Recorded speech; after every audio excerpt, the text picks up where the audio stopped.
Bueno, análisis dimensional. Análisis dimensional. ¿Para qué sirve? Ayer estuvimos viendo que es una ecuación de dimensiones. Es la ecuación que vincula cada magnitud con las magnitudes básicas.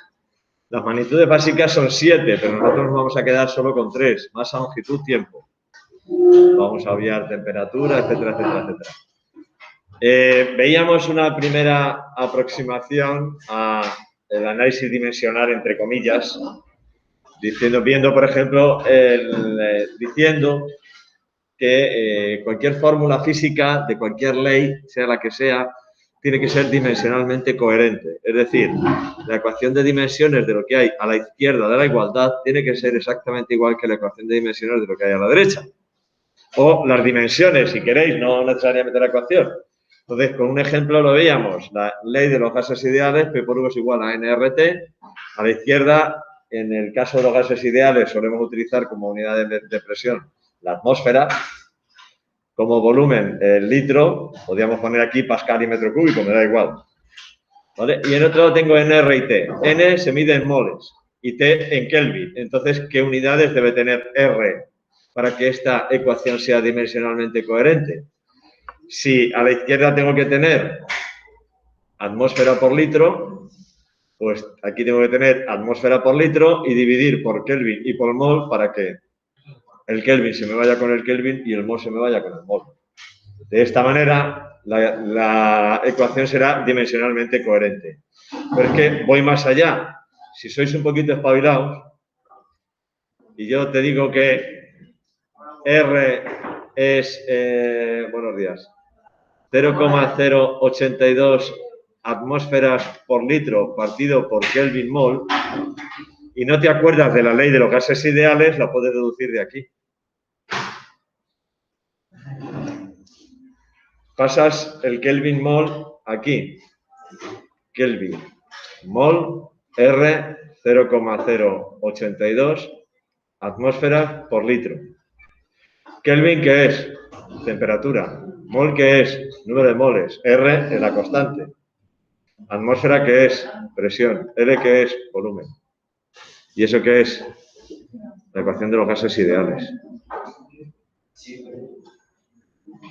O, por ejemplo, si yo os digo que la constante de gravitación universal, de la que hablaremos ahora un poco más adelante, G es 6,67 por 10 a la menos 11 newton por metro cuadrado partido por kilogramo cuadrado.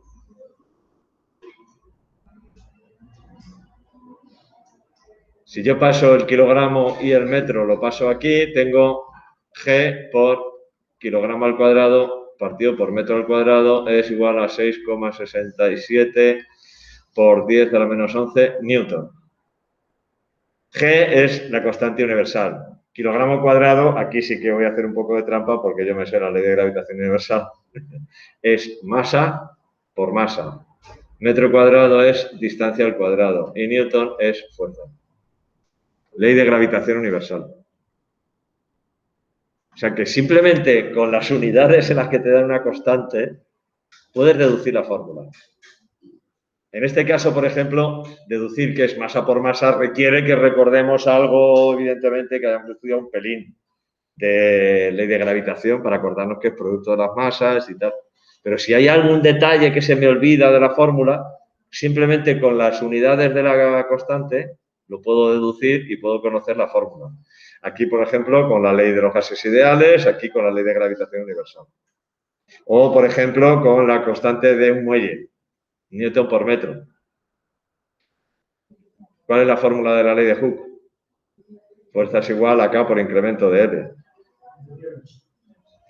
Bueno, otra aplicación, si cabe más interesante todavía, del análisis dimensional es la siguiente que os voy a poner con un ejemplito. Un ingeniero, utilizando una maqueta, ha llegado a la conclusión de que la potencia de la hélice de un motor de un avión depende de 3 factores. El radio de la hélice, la velocidad angular con la que gira y la densidad del aire.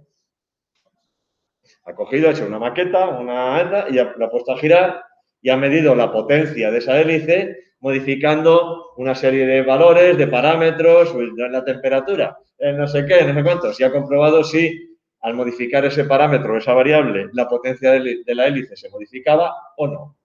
Y ha comprobado que efectivamente cuando modifica el radio de la hélice, cuando se modifica la velocidad angular o cuando se modifica la densidad del aire, la potencia de la hélice se modifica. Entonces, lo que trata es de encontrar la ecuación que vincula la potencia de una hélice con estas 3 variables. Radio de la hélice, velocidad angular y densidad del aire. Es decir, intenta encontrar una relación de este tipo. Potencia es igual a una constante por radio elevado a por velocidad angular elevado a b por densidad elevado a c. Y se trata de encontrar A, B y C. Para eso aplicamos el análisis dimensional. Vamos a ver, todavía no conocéis vosotros, ¿conocéis la magnitud potencia? No, ¿verdad? El año pasado igual la visteis. Trabajo, energía, potencia. Eso es lo que pasa cuando en cuarto al final hay confinamiento. Potencia es una magnitud de la que hablaremos en el tema que viene. De este tema voy a hablar estos días nada más porque os voy a contar esto, la ley de gravitación universal y vamos a mandar el trabajillo. Y ya está. Y luego ya me voy a meter con el tema de trabajo y energía, que es el último del curso. Bueno, potencia es una magnitud que se define como trabajo partido por tiempo. Y el trabajo, a su vez, es una magnitud que se define como fuerza por desplazamiento. Y fuerza es masa por aceleración. Masa por aceleración por desplazamiento partido por tiempo. Entonces, ¿cuál es la ecuación de dimensiones de la potencia? Masa, longitud, tiempo. Masa elevado a 1. La aceleración es longitud partido por un tiempo al cuadrado. ¿Vale? D es desplazamiento, con lo cual es otra longitud. Es decir, longitud por longitud, longitud al cuadrado. Y como esto es partido por tiempo al cuadrado, dividido por tiempo, tiempo a la menos 3. Espera que lo escribo más grande porque si no, no se ve. M1, L2, T menos 3. M1, L2, T menos 3. Esta es la ecuación de dimensiones de la potencia. ¿Cuál es la ecuación de dimensiones del radio? De la hélice. M0, L1, T0. Evidentemente, el radio no depende ni de la masa ni del tiempo, ¿verdad? ¿Cuál es la ecuación de dimensiones de la velocidad angular? ¿En qué se mide la velocidad angular? Radianes por segundo, pero el radián es una cantidad adimensional. Por tanto, masa 0, longitud 0, tiempo menos 1. ¿Por qué ponía eso de aquí elevado a menos 3? A ver, aceleración es... Bueno, voy a poner aquí las unidades para que veáis. Esto sería kilogramo por metro partido por segundo al cuadrado por metro partido por segundo. ¿Qué me queda? Kilogramo, que es masa elevado a 1, metro, que es longitud elevado a 2, y tiempo, segundo al cuadrado partido por segundo, segundo a la menos 3. Hay veces que poniendo las unidades os sale mejor, os dais cuenta mejor de la ecuación de dimensiones. ¿Vale? Por eso tengo M1, L2, T menos 3. Vale, ¿cuál es la ecuación de dimensiones de la densidad? Voy a poner aquí densidad para que no lo confundáis. Pues espérate, voy a hacer una cosa. Voy a poner ρ, que es la letra que se solía utilizar antes para la densidad. ρ. Bueno, es igual, venga, pongo densidad. Densidad, D. ¿En qué unidades se mide la densidad? Kilogramos partido por metro cúbico es masa partido por volumen, luego sería masa 1, longitud a la menos 3, tiempo 0.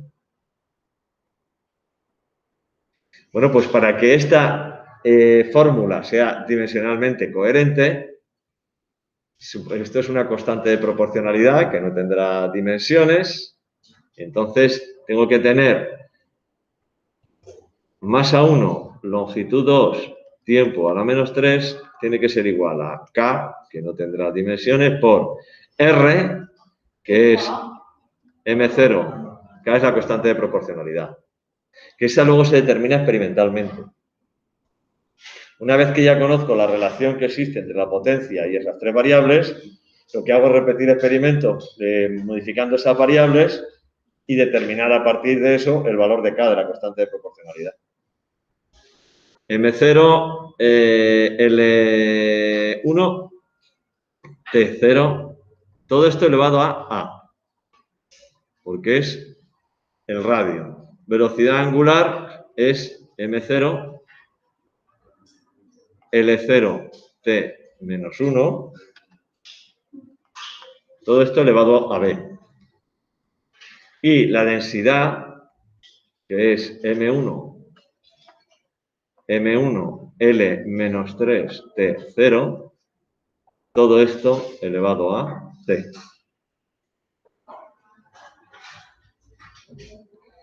Aplicando las leyes de la potencia, lo que tengo entonces es a la izquierda M1, L2, T menos 3 es igual a K por M elevado a por 0, que es 0, B por 0, que es 0, y C por 1, que es C. M elevado a C.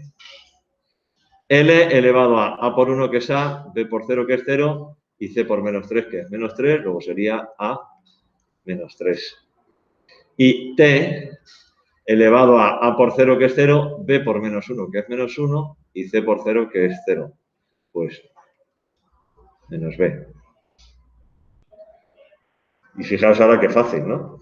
Para que esto sea dimensionalmente coherente, C tiene que ser igual a 1, A menos 3 tiene que ser igual a 2,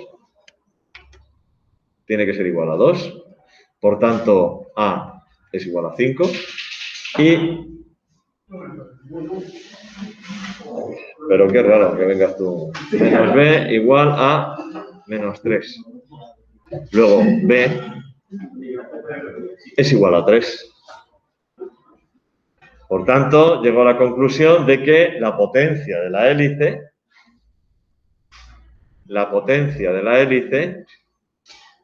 es proporcional a radio a la quinta, velocidad angular al cubo, densidad. Ahora, ¿qué es lo que haría en el laboratorio? O ya a nivel un poco más grande, lo puedo seguir haciendo con una maqueta, siempre y cuando sea proporcional, o sea, ¿no? Ahora cojo y repito experimentos en el que voy modificando una de estas, mantengo las otras dos constantes y voy modificando una.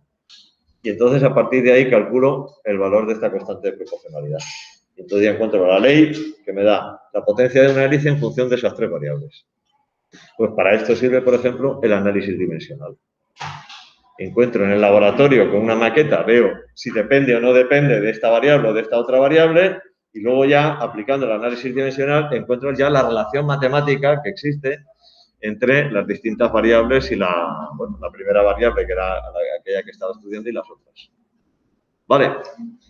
Bueno, pues esto es todo lo que vamos a hablar de análisis dimensional. ¿Cómo os voy a preguntar esto? Pues alguna cosa muy sencillota, como por ejemplo, comprobar que una fórmula sea dimensionalmente coherente. Comprobando las dimensiones de un lado y las dimensiones del otro lado para ver si efectivamente es dimensionalmente coherente. Algo muy sencillo. Es que esto el año que viene, en segundo, lo vais a volver a ver. En segundo de bachillerato. Muy de pasada, porque es en el primer tema del curso y ya te olvidas de él, pero bueno, lo volveréis a ver. En física, en química. En física de segundo. Vale. Bueno, pues dicho esto, de que era un pequeño epígrafe que había ahí, que estaba en los primeros estándares del curso y que lo metimos en este tema, precisamente para hablar de cuestiones como esta. Bueno, te han ganado. Te han ganado, Jorge. Esto sí que es un hito. Esto sí que es un hito, sobre todo por el tema este, donde vamos a hablar de constante de gravitación universal, de la constante de la ley de Coulomb, que se habla de fuerzas centrales. Y entonces, un poco por entender por qué van en esas dimensiones y tal. Dime. No, va a estar dentro del trabajillo, hacer un pequeño ejercicio de esto, ¿sabes? No va a haber examen. No va a haber examen de esto. ¿Vale? Pretendo hacer una cosa no demasiado complicada porque andamos bastante, sobre todo vosotros, andan bastante apurados de tiempo. Y bueno, pues como siempre, como estos estándares pues que os permitan de alguna manera incluso mejorar vuestra media. Vamos a hablar ahora, sí, ya vamos a meternos en faena. Los que están atrás están conectados. Vamos a meternos en faena ya con esta parte de, mira, análisis dimensional, etcétera, etcétera. Dime. No te oigo. Hay dos ejercicios en la sala del tema de péndulo. Oye, ¿por qué no os calláis? Que no oigo nada. Es que no me entero. Que hay dos ejercicios, de péndulo. ¿Cuál es el que no entiendes? Hay dos, pues que en cada una estamos diferentes. A ver, un segundo, que vuelvo a... Por cierto, antes de que se me olvide, el viernes a las 11, aquí. No, pero luego pasa lo que pasa. Hay 4 ejercicios.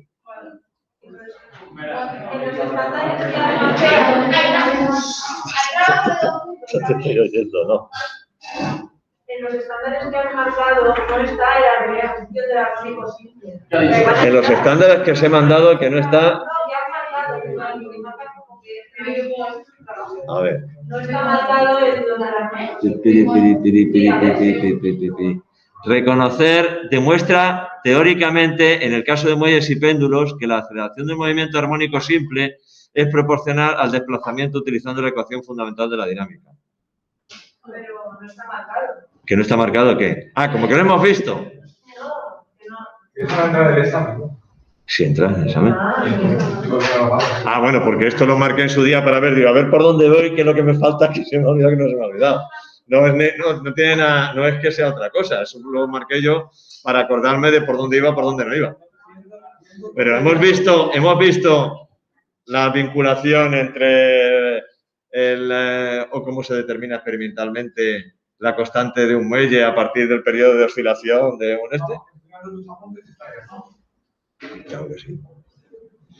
Y luego, espera un segundo que voy a ver lo que dice, ¿dónde estamos? Dinámica, dime, Analí, ¿cuál es el que no entendías? Hay dos. Uno en la pizarra número 12, creo. Pizarra número 12, Jesús bendito. 1, 2, 3. Uno, es que en uno divides el peso y en el otro divides la tensión. ¿Este?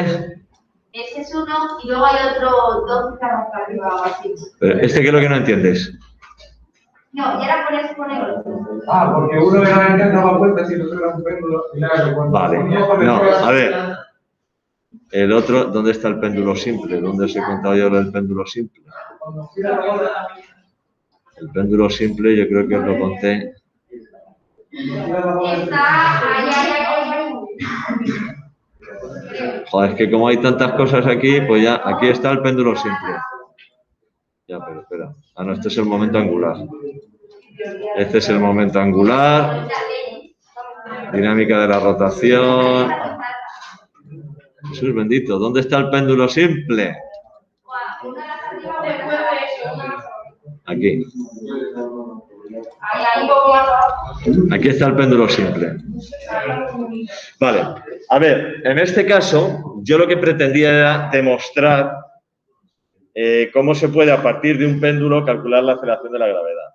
Y aquí lo que me interesaba era ver la fuerza recuperadora. Yo ya aquí considero que en el otro caso era simplemente una bola que estaba en esas condiciones y simplemente calcular la tensión de la cuerda y tal. Esa bola puede estar así tirando, pues porque hay un campo eléctrico, por lo que sea. Y aquí se trata de coger una bola y hacerla oscilar. Vale, entonces, ¿cuál es la trayectoria que sigue esta bola cuando oscila? La trayectoria que sigue esta bola cuando oscila es así. En plan exagerado es así, ¿no? Entonces, la fuerza que la hace oscilar es tangente a la trayectoria. Por eso lo que he descompuesto aquí ha sido el peso. Porque me interesaba, en este caso, tener esta componente tangencial del peso, que es la fuerza que hace oscilar a la bola, y considerar que esta es la fuerza recuperadora del muelle. Si lo hubiera hecho con la tensión, esto es el peso por el seno del ángulo. Si lo hubiera hecho con la tensión, me habría salido tensión por el seno del ángulo. Con lo cual, al final me hubiera pasado exactamente lo mismo. Lo que pasa es que la tensión, aquí sería m por g por coseno, es más fácil entenderlo de esta manera. Si nos pones un ejercicio como A ver, si te pongo un ejercicio de péndulo, pues igual que hay, por ejemplo, en la EBAU, salen ejercicios de péndulo, pero de determinación de la aceleración de la gravedad a partir del periodo de oscilación de un péndulo. Es decir, lo que tienes que recordar es esto. Para péndulos que oscilan, la aplicación de esos péndulos es determinar la aceleración de la gravedad a partir del periodo de oscilación del péndulo.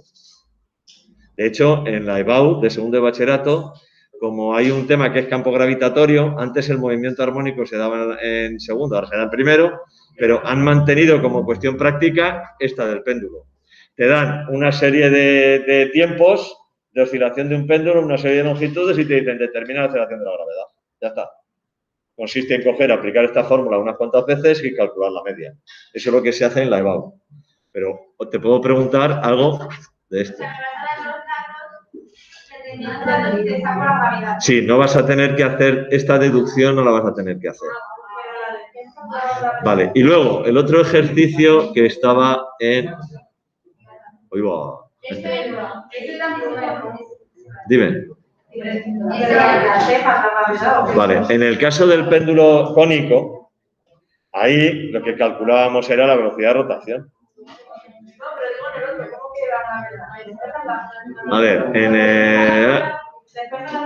claro. De hecho, míralo, está aquí despejada. 4pi cuadrado L partido por t cuadrado. Determinó la aceleración experimentalmente, eso se hace así. Yo cojo el péndulo, hago triqui, triqui, triqui. Bueno, lo hicimos aquí con una simulación. Cogí un péndulo y además comprobamos cómo si yo, de hecho están aquí los datos, si yo hago un ángulo pequeñito y una longitud de cuerda alta, no me deja ponerla más larga, me sale un valor de aceleración de la gravedad bastante bueno, midiendo el periodo, que además me lo medía la simulación con total precisión. Si yo, en vez de separar un ángulo pequeñito, lo hago con un ángulo grande, fíjate la diferencia, 8,9 frente a 9,8, que es el valor de la aceleración de la gravedad. ¿Por qué? Porque una de las suposiciones que hemos hecho para hacer esta simplificación es que para ángulos muy pequeños, si el ángulo es muy pequeño y está en radianes, el ángulo es aproximadamente igual al seno, igual a la tangente. Ahí has hecho los ejes. Sí. Has puesto que la PN lo has puesto como coseno de alfa, RG por coseno de alfa. Sí. Coseno no es el eje horizontal. No, coseno es el cateto contiguo. Fíjate dónde está el ángulo. Por eso no asociáis coseno horizontal, no. Mira el dibujo y fíjate en el ángulo. ¿Dónde está el ángulo? Ahí. Porque este ángulo es igual que este, evidentemente, ¿no? ¿Dónde está el ángulo? Y la componente normal con respecto a este ángulo, ¿qué es? El cateto contiguo, coseno. La componente tangencial con respecto a este ángulo es esta, que es la misma que esta, es el cateto opuesto, seno. Entonces, fijaos en el dibujo, no asociáis vertical, coseno, horizontal, no. Iros al dibujo, porque si no, no siempre es así. Bueno, pues comprobamos efectivamente que las suposiciones que hacíamos para aplicar esa simplificación se cumplían. Si yo pongo un ángulo muy grande, 50 grados, el valor de G me sale bastante más desviado. La longitud de la cuerda no influye tanto. 9,8008 está más cerca de 9,81 que 9,8005, pero la diferencia es mínima. Dime, Lourdes. El problema de la formación de capas entra. A ver, se supone que tenéis los conocimientos para hacerlo. Se supone. A ver, pero ¿he aplicado algo para resolver ese problema que no hayamos visto? He calculado las normales, he calculado fuerzas de rozamiento, fuerzas a favor de movimiento, fuerzas en contra de movimiento, he sumado todo, o sea, no he hecho nada que no hayamos hecho en otros ejercicios. Lo que pasa es que es más complicado, pero vamos. Y luego, el otro péndulo que decías, Analí, perdona. Analí, ¿cuál es el otro péndulo que decías? El péndulo cónico. Péndulo cónico, esto sí entra. Ahora, esto sí entra, claro que entra. Tengo el péndulo cónico. Y ahora el péndulo no oscila, no hace así. El péndulo gira. El péndulo gira. A ver, ¿no? Es que la cuerda esta no... Vamos, en este no es suficientemente... Ahora lo que estoy haciendo es así. Con una cosa que pesa un poco más que esto, que no pesa una mierda, con perdón. Estoy haciendo así. El péndulo está girando. Y antes el péndulo... El péndulo oscilaba. Antes hacía así. Esto es para determinar la aceleración de la gravedad y ahora no gira. Ese es el péndulo cónico. Y en el caso del péndulo cónico, yo lo que tengo es fuerza, el peso, tengo la tensión y en este caso es que me interesa descomponer la tensión porque quiero una fuerza centrípeta, que es la que haga girar el péndulo. En este caso, esa fuerza centrípeta es la componente X de la tensión. Una vez que he calculado la fuerza centrípeta, puedo calcular la velocidad con la que gira, porque la tensión es la fuerza centrípeta, que es m por v cuadrado partido por r. El radio es la distancia de aquí a aquí, que es la longitud por el seno del ángulo. Y calculo la velocidad. En este caso, fijaos, calculo una velocidad de 0,59 metros por segundo. A ver. De nuevo, mira, la componente I es esta. Con respecto a este ángulo y este ángulo son iguales, ¿no? Con respecto a este ángulo, la componente I, ¿qué es? ¿El cateto opuesto o el contiguo? Coseno. Y la componente X, que es esta, que es la fuerza centrípeta, es T por seno de 30. No, porque esto no es TI y TX. No. TI es igual a T por coseno de 30. Y TX es igual a T por seno de 30, donde T es la tensión de la cuerda. Por eso he igualado la componente I, esto es que lo hice ya más rápido, he igualado la componente I del peso, de la tensión, perdón, la he igualado al peso, y la componente X de la tensión he dicho que es la fuerza centrípeta que hace girar la bola. A partir de aquí calculo el valor de la tensión, porque conozco la masa, conozco G, puedo calcular la tensión. Lo hice así, tensión M por G partido por coseno, ya tengo el valor de la tensión y una vez que conozco el valor de la tensión, o lo puedo hacer con letras, que también lo hice con letras, M por G por coseno partido por coseno, que es la tensión por seno de 30, es igual a M por V cuadrado por L, partido por L seno de 30. Las masas se me van, en este caso, y calculo aquí la velocidad. Raíz cuadrada de tal. Que lo puedes hacer sustituyendo los números. No hace falta que lo hagas con letras, pues yo que sabéis que hago las cosas muchas veces con letras y luego sustituyo al final del todo. ¿Vale?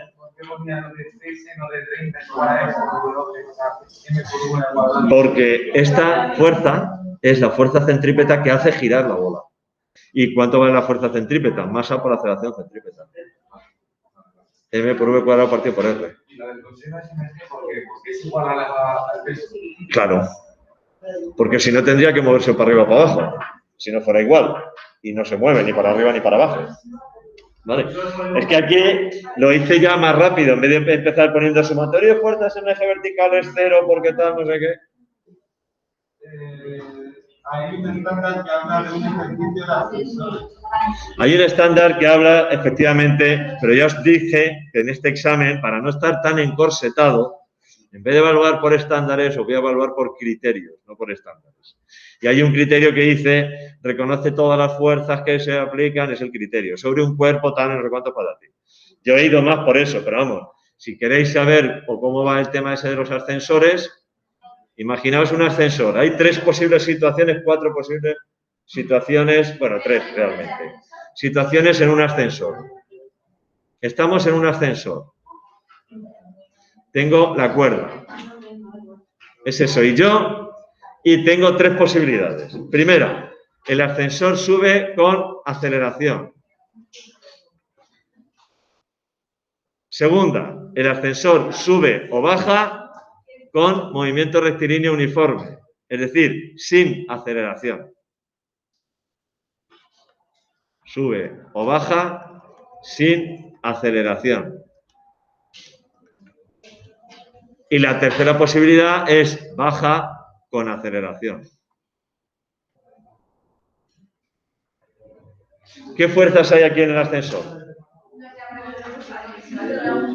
Tengo el peso, vamos a despreciar el peso del ascensor, ¿vale? Porque si no ya, pues, simplemente habría que sumarle al peso de la persona el peso del ascensor, ¿vale? Pero si yo desprecio el peso del ascensor, es un ascensor muy ligero, tengo el peso de la persona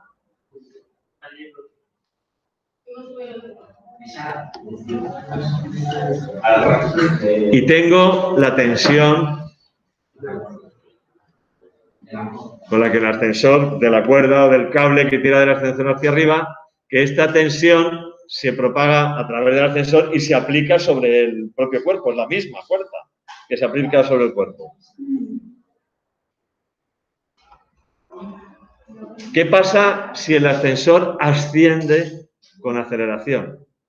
Que la resultante de todas las fuerzas tiene que ser igual a masa por aceleración. Para que la resultante de todas las fuerzas me dé una resultante positiva, una aceleración hacia arriba, la tensión tiene que ser mayor que el peso.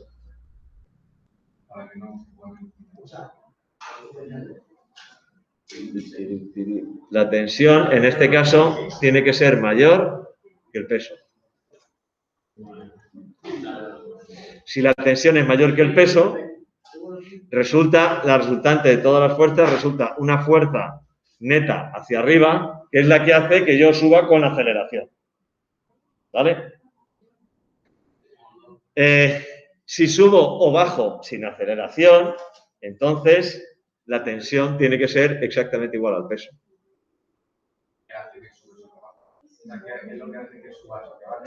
Nada más arrancar, tengo que tener una tensión que sea un poquito mayor porque tengo que pasar de velocidad cero a velocidad constante. A partir de ahí, la tensión es igual al peso y sigo moviéndome. Cuando bajo, nada más arrancar, tiene que haber ahí hay una fracción de tiempo. Evidentemente, yo no paso de cero a velocidad constante de forma instantánea. Eso solo lo hace la luz. No lo puede hacer un ascensor, ¿no?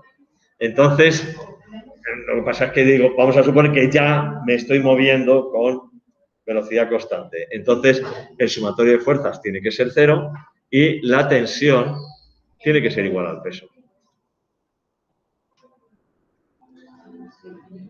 ¿Y qué pasa si desciendo con aceleración? En ese primer tramo en el que estoy acelerando, el peso tiene que ser mayor que la tensión. Porque la resultante de las fuerzas tiene que ser una fuerza neta hacia abajo. No tiene mayor misterio, pero esto es un poquito pensar. Claro, si un objeto se mueve con aceleración, tiene que haber fuerza. Eso es la primera ley de Newton. La segunda ley de Newton, perdón. Fuerza igual masa por aceleración. Bueno, y la primera, si la segunda y la primera son prácticamente lo mismo. Entonces, tiene que haber aceleración y para que haya aceleración, la resultante de las fuerzas no tiene que ser cero. Y aquí básicamente hay dos fuerzas si despreciamos el peso del ascensor. Ya, si consideramos el peso del ascensor, ese peso hay que considerarlo aquí siempre sumado al peso de la persona. Y entonces la tensión tendría que ser mayor que la suma del peso de la persona más el peso del ascensor. Aquí la tensión tendría que ser igual al peso de la persona más el peso del ascensor. Y aquí el peso, que me falta el último, por cierto, por poner.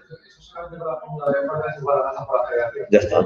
Claro, es simplemente aplicar y un poco razonar y ya está, no tiene mayor misterio. Entonces, el estándar es este. Pero yo que lo que voy, para no estar tan encorsetado, tengo que poner un problema que sea esto.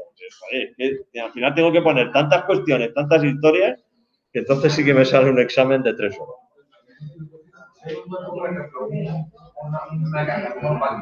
Sí.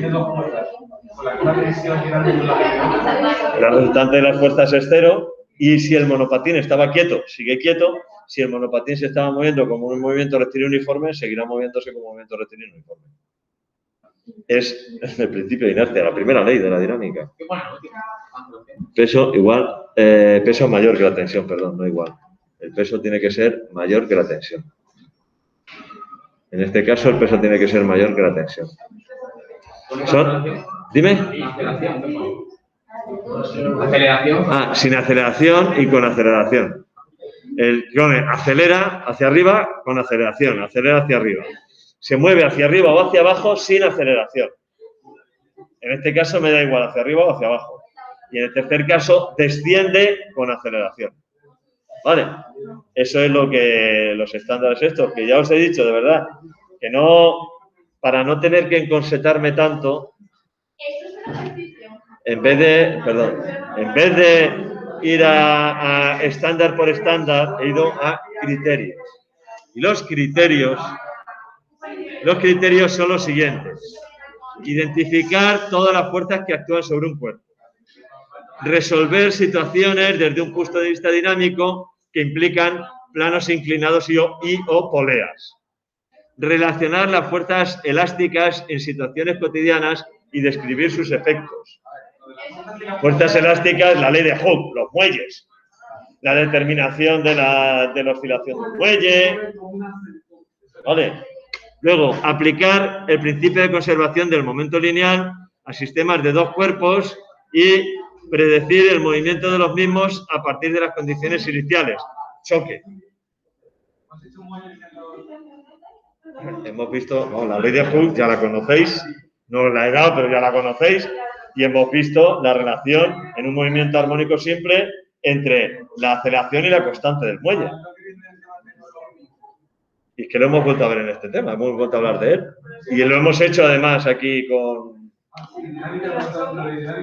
¿Choque es esto? Aplicar el principio de conservación del momento lineal a sistemas de dos cuerpos y percibir y predecir el movimiento de los mismos a partir de las condiciones iniciales. Esto es un choque. Esto es un choque. Y luego, justificar la necesidad de que existan fuerzas centrípetas en un movimiento circular y momentos para que se produzcan cambios en la velocidad de giro. Esto es dinámica de la rotación. Que giran, momento angular, tal, no sé qué, conservación del momento angular. Esto es eso. ¿Eso era? Lo de conservación del momento angular lo hemos visto en el tema, en la pizarra.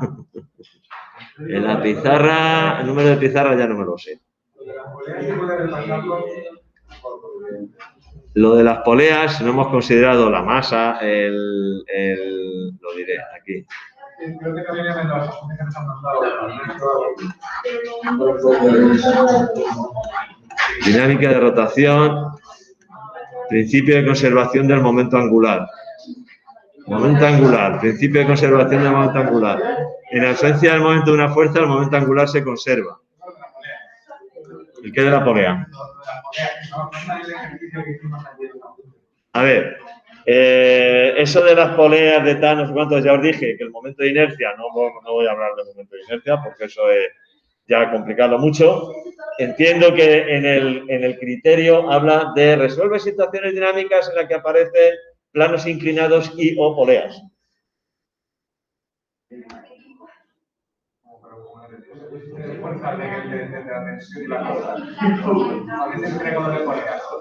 Pues a eso. O sea, hemos visto, a ver, no voy a poner poleas teniendo en cuenta la masa de la polea. No. Vamos, a ver, podría ser, pero vamos. Sí, a ver, eso podría ser, pero vamos, eso no implica la masa de la polea ni nada de eso. Eso es simplemente considerar. Niños, dejar de jugar. Eso es un ejemplo. No, tienes más, porque hemos hecho ejercicios de planos inclinados con poleas, hemos hecho ejercicios de planos horizontales con poleas, y eso ya es una aplicación de la polea como máquina. Claro, eso lo hemos hecho. Pues eso, a ver, no quiero complicar más de lo necesario, porque si no, vamos a estar aquí hasta el siglo que viene. Bueno, estamos en el tema 1. Insisto, el tema 11 habla de... Por favor, valorar la utilidad del análisis dimensional. Conocer, utilizar, aplicar tecnologías de la información y comunicación en el estudio de fenómenos físicos y químicos. Como vais a hacer el trabajo, vais a utilizar las tecnologías de la información y comunicación. Determinar, aplicar la ley de gravitación universal a la estimación del peso de los cuerpos y la interacción entre cuerpos tal. Ley de gravitación universal. Contextualizar las leyes de Kepler con el estudio del movimiento planetario. Movimiento planetario, ley de gravitación universal, todo eso es un batiburrillo. Asociar el movimiento orbital. Conocer la ley de Coulomb y valorar las diferencias y semejanzas entre la ley de Coulomb y la ley de gravitación universal. Entonces, ¿de qué va esto? Pues un poco ley de gravitación universal, aplicaciones a movimiento de cuerpos celestes y satélites, análisis dimensional, que ya lo hemos visto, y esto de utilizar las tecnologías de información y comunicación, que como vais a hacer un trabajo, pues ya lo estáis utilizando. Dicho esto, es que tengo que ir muy rápido porque tengo hoy y mañana.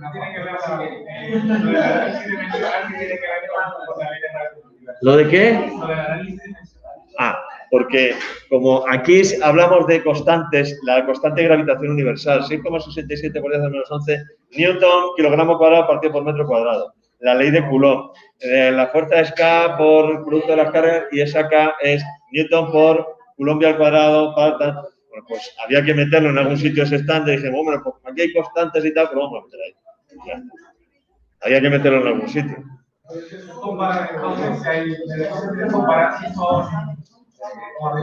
Teníamos que coger los estándares y distribuirlos entre todos los temas del curso. Y, por ejemplo, había una serie de estándares que hablaban de operaciones con vectores y hay uno de ellos que es productos de vectores que lo hemos metido en este tema. Porque si calculamos un momento, estamos haciendo un producto vectorial. Si calculamos el momento de una fuerza, calculamos un momento angular, esos son productos vectoriales, por lo cual, por eso lo hemos metido aquí y está aquí. Bueno, vamos con la ley de gravitación universal. No me dejáis avanzar. Ley de gravitación universal.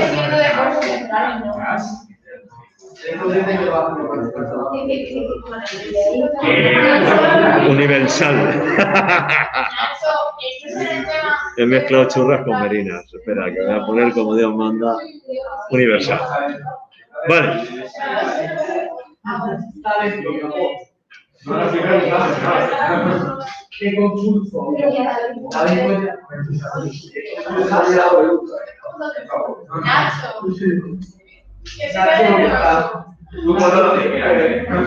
Antecedentes a la ley de gravitación universal. Leyes de Kepler. Ojo, las leyes de Kepler son leyes experimentales. Es decir, Kepler dedujo esas leyes a partir de la observación. Dime. Ley de gravitación universal. Antecedentes. Leyes de Kepler. Antecedentes. Leyes de Kepler. Insisto, son leyes experimentales que obtuvo Kepler de forma experimental, valga la redundancia, y que luego fue Newton el que las explicó mediante la ley de gravitación universal y les dio forma. La primera ley de Kepler dice que los planetas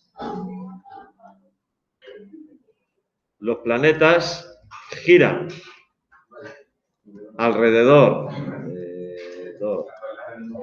del Sol en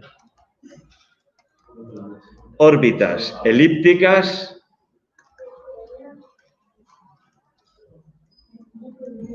planas. ¿Cómo experimento para descubrir esto? Utilizando el telescopio y mucha observación y mucha paciencia y mucha inteligencia. Estando el Sol situado en el foco, en uno de los focos de la elipse. Esa es la primera ley de Kepler. Viene a decir lo siguiente.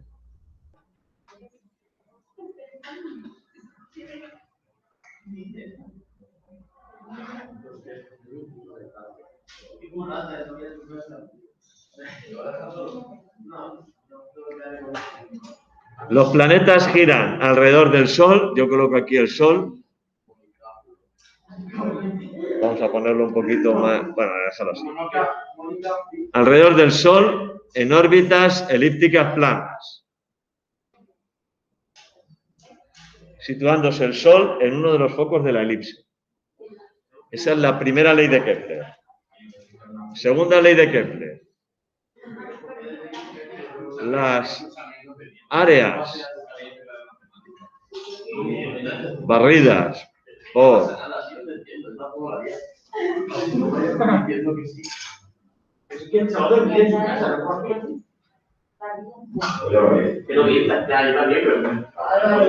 Por favor, Álvaro, ¿nos puedes contar la segunda ley de Kepler?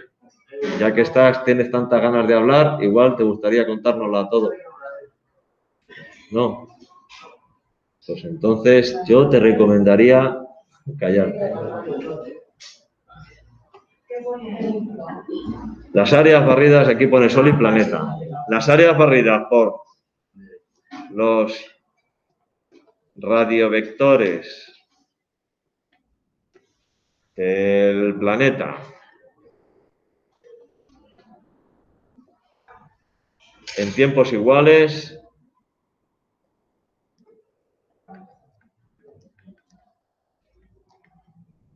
son iguales. Esto lo que viene a decir es que la velocidad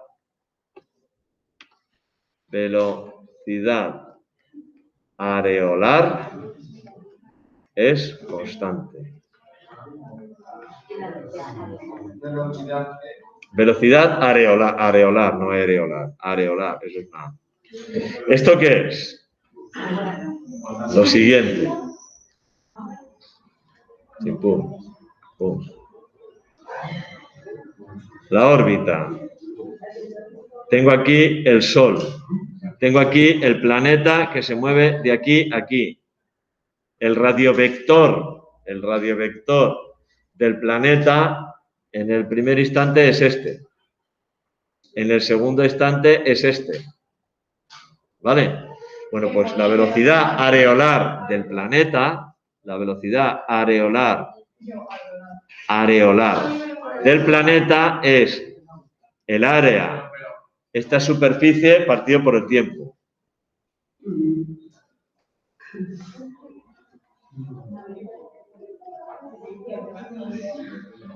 Ese área partido por el tiempo, es la velocidad areolar. Y lo que dice, o lo que dijo Kepler, es que esa velocidad areolar es constante. Es decir, que si el planeta tarda un tiempo t en llegar, en pasar de este punto a este punto, este es el área que barre el radiovector, este área, o la velocidad con la que se barre ese área partido por tiempo, es constante en toda la órbita. Es decir, si el planeta ahora viene de aquí a aquí y tarda el mismo tiempo, ahora este área tiene que ser igual a este. ¿Vale? En tiempos iguales, estas dos áreas tienen que ser iguales. Eso es lo que dice la segunda ley de Kepler. ¿Vale? Las áreas barridas por los radiovectores del planeta en tiempos iguales son iguales. Velocidad, no, pero esto es velocidad areolar, no velocidad lineal. Esto se mide en metros cuadrados partido por segundo. Porque es área partido por tiempo. No velocidad lineal, que sería metros partido por segundo. Y la tercera ley de Kepler, que dice que el cuadrado del periodo de rotación del planeta es proporcional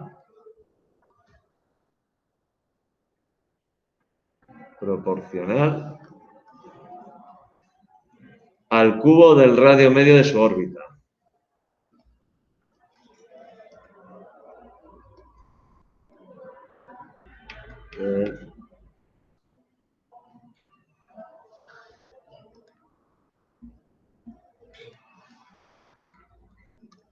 Es decir, periodo al cuadrado es proporcional a radio al cubo.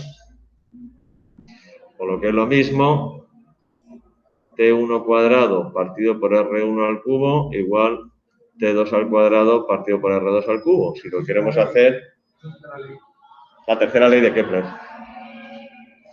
El cuadrado del periodo de rotación del planeta es proporcional al cubo de radio medio de su órbita.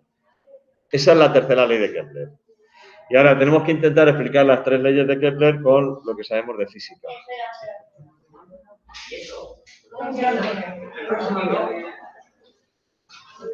Porque Kepler dedujo estas tres leyes, pero de forma experimental. No propuso ninguna ley matemática que me permita calcular una cosa que otra. Simplemente dijo, en este caso, que son proporcionales, con lo cual puedo comparar periodos y radios de dos planetas, pero no calcular el radio a partir del periodo o el periodo a partir del radio. No, pero es que esta fórmula no me permite calcular uno u otro, solo comparar. Fue a partir de la ley de gravitación universal que se pudo calcular esto. ¿Quién ha faltado hoy, aparte de Miguel? Bueno, Anderson, ha faltado Manuel. Una pregunta. Cuando hacemos es un ángulo que da la Sí.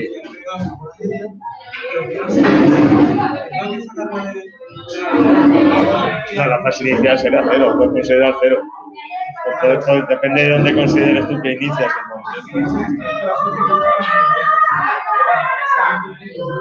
Claro, es que depende de donde tú consideres que se inicia el movimiento.